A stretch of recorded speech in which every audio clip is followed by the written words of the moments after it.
Hello, so this tarot reading is for someone who has been on a journey of many tests that they've had to face and overcome.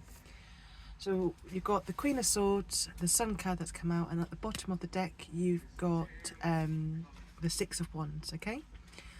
So I kind of want to talk to you about, first of all, with the horses that are standing out to me. If you look at the two white horses in the imagery, I don't know if you can see, they're free. There's no saddles or harness they're kind of moving with ease. And that detail really stands out. And to me, it speaks of trust and balance, but not the kind of balance that feels rigid or forced. It's the kind of balance that comes from letting go and finding your flow.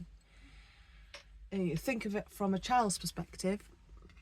There's innocence, belief, and pure faith and the security, around him. So challenges aren't problems anymore, they're just parts of the journey that they've already been faced and overcome. With both of these cards, before the Sun there was the Moon, and that's very dark and quite a scary energy to sometimes be in.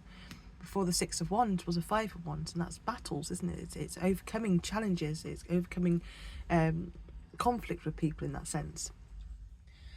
So yeah, the journey you've been on, you've faced and you've definitely overcome. With the Six of Wands, this card is powerful. The rider of the horse is a symbol of freedom and victory. But here's the thing: to be riding that high, they had to rise above the struggles first. Okay, and it's not a win that came easily. It's one that's earned through resilience and perseverance.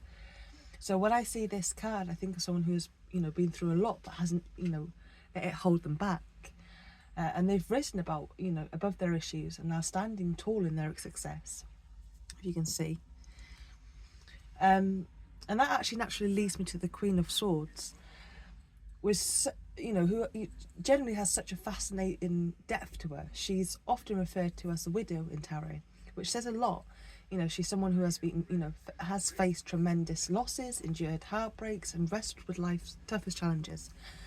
And you can, even see the cherub on the chair there. I don't know if I'll bring it closer, which actually really looks like the little boy's face in the Sun card. The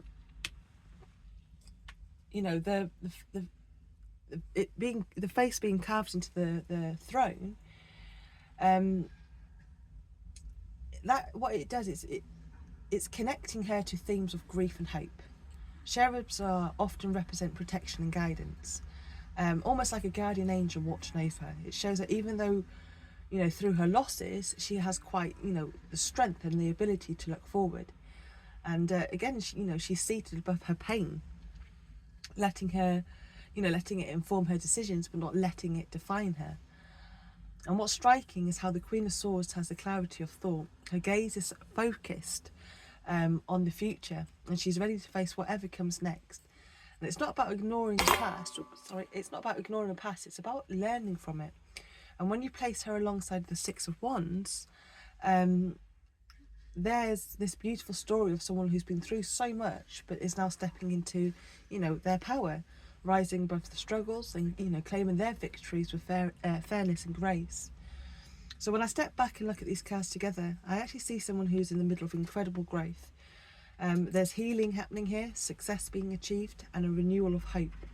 And this person is learning to trust their own inner voice and approach, life with both strength and compassion. And it's a reminder that while, the past shapes us, it doesn't have to hold us back. It's about honouring the journey and trusting in the process and knowing that brighter days are ahead. Hope this reading's helped. Thank you. Bye bye.